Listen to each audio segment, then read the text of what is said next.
Bienvenidos, ¿cómo están? Puede ser que en algún momento la empresa se convierta en un campo de batalla emocional en donde las relaciones suelen ser tóxicas, en donde haya miradas furtivas, en donde haya respuestas que son inadecuadas, que haya malas formas de comunicación. Puede ser que haya toxicidad en las empresas. ¿Y por qué puede ser que esto suceda? Arrancamos. Bueno, ya está hecho el planteo, ¿no? ¿Qué pasa cuando en la organización pasan estas cosas, ¿no? De la batalla emocional, de esta situación que es insostenible a veces. Bueno, nosotros veníamos hablando de que hay un líder, ¿sí? Que todo quiere controlar, que todo pase por él, porque genera colaboradores que son dependientes de él, ¿sí? O sea, crea una conducta infantil en sus colaboradores. Y por otro lado, habíamos dicho que estos colaboradores que en este vínculo padre e hijo, padre autoritario, hijo resentido, cuando uno le dice, che, quédate 20 minutos más, el colaborador dice, ni loco, te voy a dar un segundo más de mi vida con todo lo que me haces, con todo lo que me obligás a soportar, ni loco hago eso. Ahora, también hay colaboradores que en las organizaciones son bien tratados por su líder, bien tratados por la empresa, bien tratados por el área. Hay personas que tienen un entorno y un clima laboral que son muy buenos y hay colaboradores que son renegados con doble R, renegados, ¿sí? Pero no es el caso que estamos hablando, sino que estamos hablando cuando el colaborador, ¿sí? No es reconocido, no es validado, no lo dejan ser creativo, no lo dejan ser proactivo, entonces el colaborador ahí, por la falta de reconocimiento, no aporta más o no quiere dar una milla extra, como dicen los famosos libros de desarrollo. Muy bien, ¿qué pasa cuando empieza a prosperar y a hacerse cada vez más denso, tenso, insostenible estos vínculos, este campo de batalla emocional? ¿Sí? Cuando el líder que es autoritario o paternalista empieza a hostigar y hacer que el colaborador que no es reconocido, que no lo deja ser creativo, que no lo deja ser proactivo, ¿sí? Acá se empieza a crear una relación de una organización incestuosa o de un área incestuosa. Y no estoy hablando de las cosas físicas, ¿sí? O de los afectos. Estoy hablando de los vínculos, en donde hay una distorsión en donde el trabajo deja de ser un trabajo profesional para convertir el sector en un depósito de frustraciones personales, laborales y vinculares. El entorno se vuelve un depósito de quejas, de críticas, de chusmerío, de que yo hago menos porque si no me van a dar más trabajo y yo trabajo más que vos y me quejo y acá empieza una distorsión que afecta al clima laboral. Tenga en cuenta lo que le estoy diciendo, por favor, para que lo vea y lo observe, si es que pasa, en su área operativa. Lo que tenemos que tener en cuenta en esta situación, cuando el equipo vuelca la frustración personal en el entorno, el clima laboral va a ser tenso, en donde el equipo pasa a vivir esta situación. Las emociones pasan a secuestrar a la razón. ¿En dónde? Sí, estoy enojado, no trabajo, si no me saludás, trabajo más lento, si me pedís ayuda y estoy peleado con vos, no te voy a ayudar, si me traes algún trabajo que está cerca del horario de salida, no lo voy a hacer y no me importa lo que te pase, si me caes bien te ayudo, si me caes mal te boicoteo. Esto suele pasar en una organización en donde empiezan a aparecer estas distorsiones en donde la emoción secuestra a la razón. Piense lo que le digo. Y acá es donde se pierde la noción de que todos están con un mismo objetivo de sacar la tarea, el producto, el servicio adelante. Esta distorsión sucede porque los líderes no están preparados y menos los gerentes están preparados, porque tienen que tener una directriz en donde tienen que estandarizar el mensaje, donde tienen que estandarizar, ¿sí?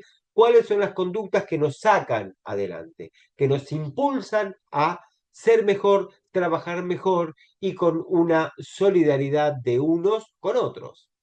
Obvio.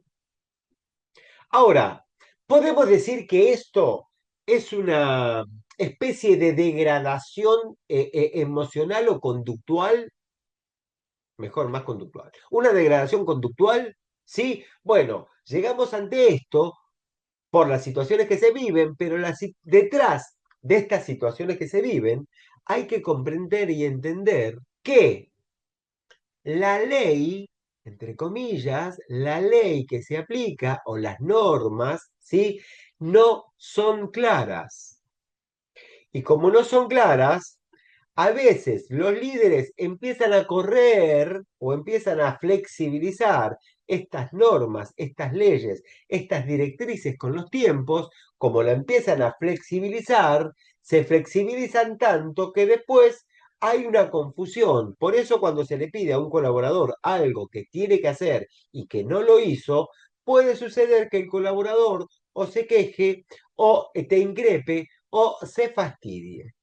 O te diga, pero si Pepito no lo hace, ¿por qué lo voy a hacer yo? ¿O por qué no le decís a Pepito que nunca hace nada? Y acá empieza la distorsión en la comunicación, en los vínculos, en un montón de situaciones.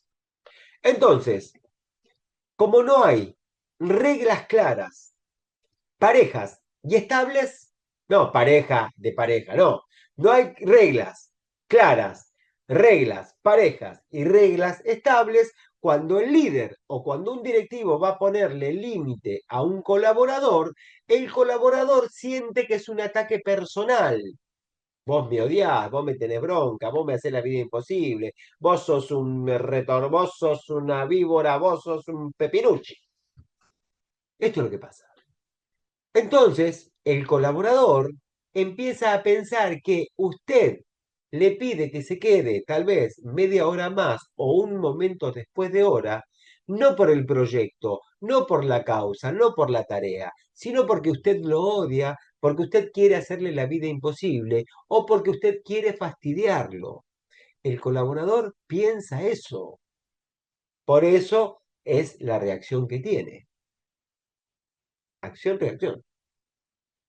Esto es claramente angustia ante la ley, porque no cree que sea una ley, porque no está clara, porque no es pareja, porque no es estable. El colaborador siente eso. Y por otro lado, desde el psicoanálisis organizacional, esto se traduce como una transferencia negativa. ¿Qué quiere decir esto? Que por un lado el líder toma a los colaboradores como si fueran sus hijos dependientes de él y por otro lado los colaboradores van a reaccionar como si fuera un padre negativo con el cual tenemos que rebelarnos. Uno quiere poner el poder y el otro quiere rebelarse. Transferencia negativa. Entonces, claramente es, el colaborador ve en el líder al padre que nunca reconoció y el líder ve en los colaboradores al hijo que nunca le hizo caso. O sea, más claro que esto, echale vodka. Entonces empiezan a suceder determinadas situaciones afectivas negativas, afectivas de reclamos, afectivas que no tienen nunca un acabose, ¿sí? ¿Qué suele suceder? Que la oficina se va a llenar de afectos encubiertos, ¿sí? O de reclamos afectivos, que no tienen un final. ¿En dónde va a ser? Yo te di permiso el viernes, ¿por qué no te quedás hoy? No, yo la otra vez me quedé, pero no me pagaron las horas extras. Bueno, pero siempre te estamos dando esto y estamos con lo otro. Y acá empieza todo una relación circular que no tiene fin. No tiene fin. Y esto no es gestión, sino que hay que introducirlo dentro del chantaje emocional en las organizaciones. Entonces, cuando la emoción gobierna el equipo se vuelve disfuncional por exceso de intimidad. Entonces empiezan a aparecer los comentarios, vos me dijiste de aquel otro, el otro te dijo, empieza a ver los trapitos al sol, ¿sí? Y acá empieza a ver dentro de la oficina situaciones afectivas que nunca encuentran una solución positiva. Y va a llegar un momento en donde se confunde la flexibilidad con la falta de respeto y la autoridad con la tiranía. Acá empieza la distorsión sobre estas reglas que no son claras, que no son parejas y que no son consistentes o constantes. ¿Cuál es el resultado final? Y bueno, el resultado final va a ser el agotamiento por burnout, porque la persona no sabe qué hacer, no sabe qué decir, no sabe qué sentir, no sabe a quién pedir, reclamar. La verdad que no tiene idea. Se pierde el horizonte del trabajo, se pierde el horizonte del vínculo y se pierde el horizonte de la emoción. Y va a ganar el burnout. Cuando la emoción empieza a gobernar el equipo va a ser un equipo disfuncional por exceso de intimidad.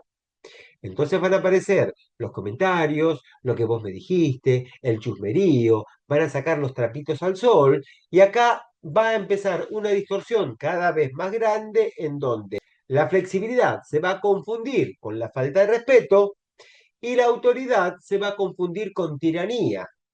Y la consecuencia de esto, que cada vez es más grande, va a ser que las personas comiencen a tener cada vez más conflictos, cada vez no sepan qué hacer, a quién recurrir, qué sentir, y va a comenzar a tener un estrés o burnout, no por exceso de trabajo, sino por los conflictos que tiene en el sector, en el área o en la organización. Esto, el conflicto, es lo que va a hacer que la persona tenga un desgaste tremendo. Y tengo un montón de personas que estamos trabajando precisamente en este proceso que le pasa, ¿no? En el burnout, no por trabajo, pero sí por conflictos o afectos emocionales.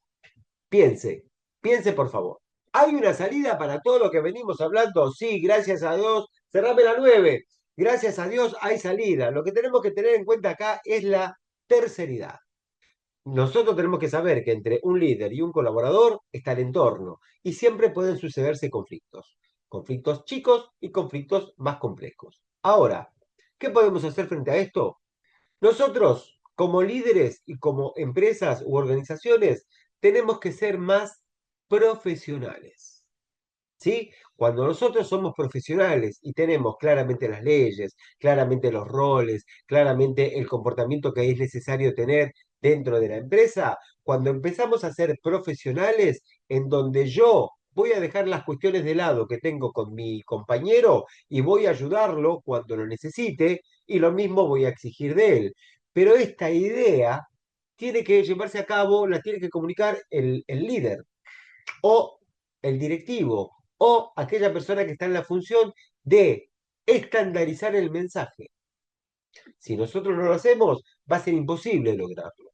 Y lo que tenemos que tener en cuenta es que muchas veces pasan en las organizaciones que ventas peleado con compras, compra con logística, logística con depósito, depósito con administración, administración con tesorería. Boludo, no pueden pelearse unos con otros.